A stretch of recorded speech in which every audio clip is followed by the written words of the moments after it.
the one and only Savage Nation. We're going to shift gears a little bit, as I suggested earlier, to an unpolitical topic. I say apolitical topic. Saw an article in the New York Post this week, how shacking up leads to divorce. So many of you are diehard political freaks and say, well, who here? Well, everybody has a relationship of one kind or another at some point in their life. Even political junkies have a relationship, and I'm sure they'd like it to be as stable as possible, right? See, Robert just gave the high five to Jim. Everybody likes this topic.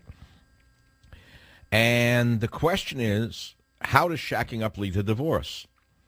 I read the article, and it was very interesting. And it says that if you just move in with somebody before deciding to get married, your chances of divorcing are much higher. And we have with us the man upon whom the study was based, which is Dr. Scott Stanley of the Center for Marital Studies. Dr. Stanley, welcome to the Savage Nation. Hey, thanks for having me on. So what is it that decides, I love this line of people who move in together are just not making the right decision, that those who make a commitment to a relationship before are deciding, not sliding. What does that mean? Well, here's what happens. Maybe even a couple times a year, you'll see big headlines from social scientists about living together before marriage is no longer associated with increased risk for divorce or problems in marriage, because it had been for so long and everybody understood that in the field. And what's misleading about the finding, and then I get to this key insight about sliding versus deciding, is that finding is generally true if you only ever live together with the person that you marry. So what's becoming really common, serial cohabitation, that's actually associated with higher risk. So if you only ever live with that one person, and if you only live with that person, either you wait till marriage or you're engaged, where you're very mutually clear that you have a future together. And the reason that we think this is the case, me and my colleague Galena Rhodes, is that what people don't understand or don't see about cohabitation, that they're filled with so many stories about how it's beneficial and how it's a smart way to test the relationship. What they're not seeing is something very simple, which is it makes it harder to break up. So all of the things being equal, if you got a couple that's seeing each other and they're thinking about a future and maybe or maybe not heading toward marriage, the couple that moves in together just made it harder to break up. And what we think is there's a subset of people in that group, not everybody. Wait, let me say, why does it make it harder for them to break up? Because now we're living together in the same place. We're sharing stuff. We're buying things together. We're mixing our lives together. And if I'm going to break up now, I got more to disentangle. I got to separate. Cohabitation has more inertia, to use a word from physics, than dating without cohabitation. So what a lot of people end up doing that's really, I think, kind of sad is they end up making it harder to break up before as a couple they've really decided that they got a future together. So you've studied relationships for a very long period of time. This is not a fly-by-night, idea of yours, obviously. And your survey of couples married less than 10 years found that men who live with their wives before marriage, quote, rated themselves considerably lower in dedication. Why? Why is that? Well, that's the study that really started the stream with that finding about men versus women, and we don't always get the gender difference. But here's what happens. I'm looking at this sample where everybody's married, but I know historically who says they lived together versus who says they didn't live together before marriage.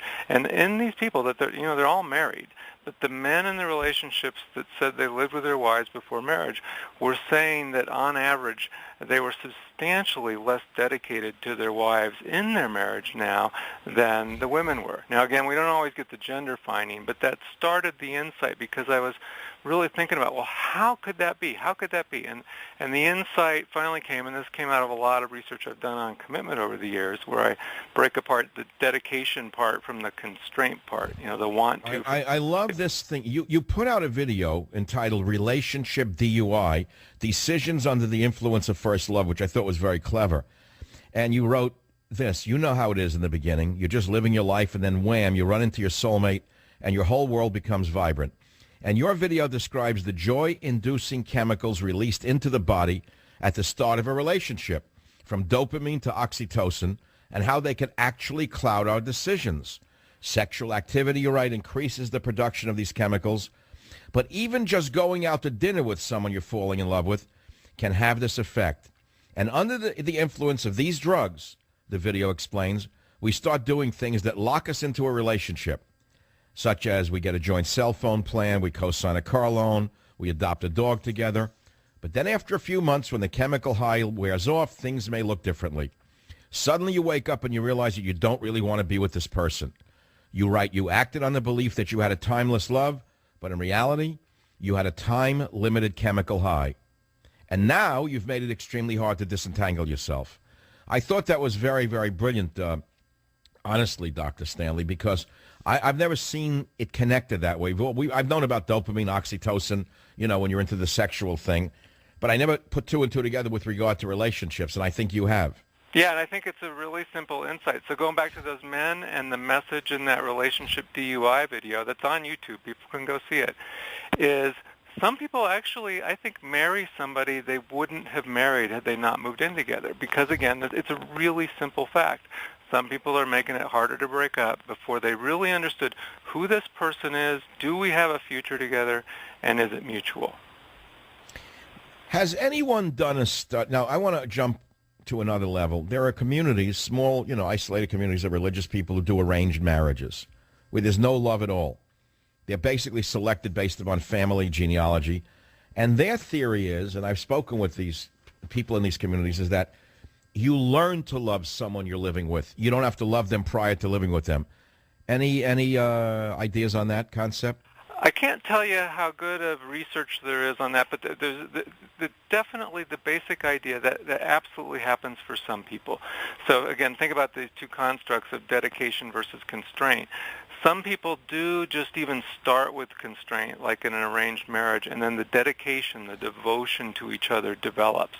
But of course, in the Western world, here that's not what happens. But historically, what had happened, at least for a good long time, is that dedication would kind of fully develop and mature before people would really ramp up on the constraints.